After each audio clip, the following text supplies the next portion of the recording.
काय नाव तुमचं? नमस्कार, मी सुधीर गजानन राक्षे, राहणार खडकी. काय त्रास होता तुम्हाला?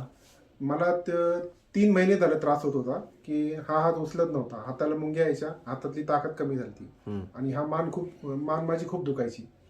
तर मी 3 महिने ट्रीटमेंट घेतोय. 8 जून पासून मला त्रास चालू होता. तर जवळजवळ मी 100 ते 105 दिवस मी त्रास काढला तो.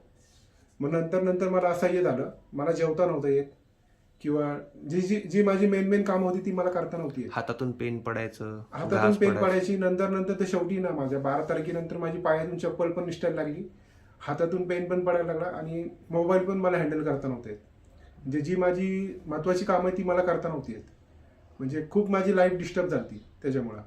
मग तुमचा तपासणी केल्यानंतर काय निदान निघालं? नंतर तपासणी केल्यानंतर निदान निघालं की माझी गादी सरकली. मी 12 तारखेला MRI केला, पण मला आधीच्या डॉक्टरनी थोडं काय म्हणतात ते मार्ग दाखवला नाही चांगला. ऑर्थोपेडिक डॉक्टर होते, त्यांनी मला गोळ्या द्यायचे पेन किलरचे, पण त्या गोळ्या खाऊन मला काय दबंद होतं. तेवढ्यापुरतं मला फक्त बरं वाटायचं त्यावेळेस.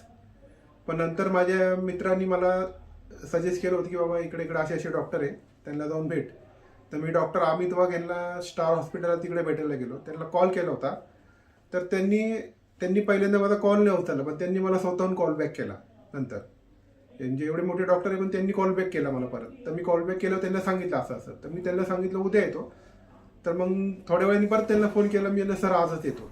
ही 16 तारखेची गोष्ट आहे, 16 ऑगस्टची, सप्टेंबरची.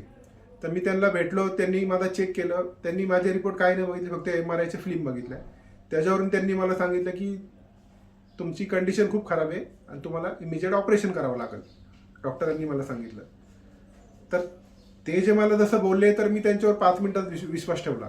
कारण एक वेळेस आपल्याला कळतं की बाबा की समोरचं आपल्याला ते चांगलं गायडन्स करतोय. तर मी इमिजिएट इथं स्पर्श हॉस्पिटलला ॲडमिट झालो, सोमवारनी फाट्याला. तर इथं आल्यानंतर म्हणजे असं वाटलं की मी हॉस्पिटलमध्येच नाही आहे, मी घरी आहे, नाही का. मला असं वाटलं की म्हणजे इकडचे सगळ्यांनी माझी खूप चांगली केअर केली. म्हणजे डॉक्टर असून दे, नर्स असून दे, पूर्ण स्टाफ असून दे, म्हणजे विशेष म्हणजे ते मामा असून दे, मावशी असून दे, त्यांनी माझी चांगली केअर केली. म्हणजे असं कुणी असे नाक डोळे मोडले नाही की मी ऑयसीयूमध्ये होतो की माझे लेटरिंग वगैरे हे टॉयलेट वगैरे टाकायचे म्हणले तर कुणी मला असं काही नाही केलं की नाही का, की बाबा एकदम हसत खेळत सगळं, नाही का.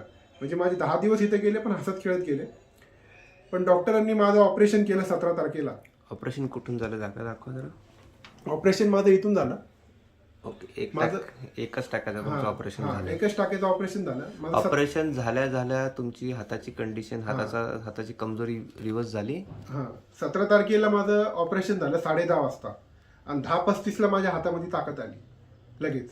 डॉक्टरांनी मला तिथं चेक केलं की बाबा हात बोट धर. तर माझी तेव्हाच ताकद आली. मी डॉक्टरांचं बोटच नाही सोडलं आणि पहिलं माझं बोट असं निघायचं, ही ताकद होती पहिली. ओके. तर नंतर तेवढी ताकद आली आणि नंतर मी ICU ला गेलो. मला थोडं काय म्हणतात ते शुद्धीवर आल्यानंतर मी माझा हात हलवून बघितला, पाय हलवून बघितला, दोन्ही पाय हलवून बघितले.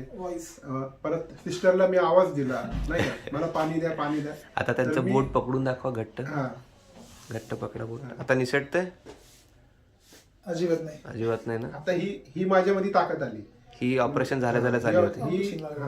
पण डॉक्टर म्हणजे माझ्यासाठी तर ते खरंच म्हणजे देवमानुष ठरले डॉक्टर.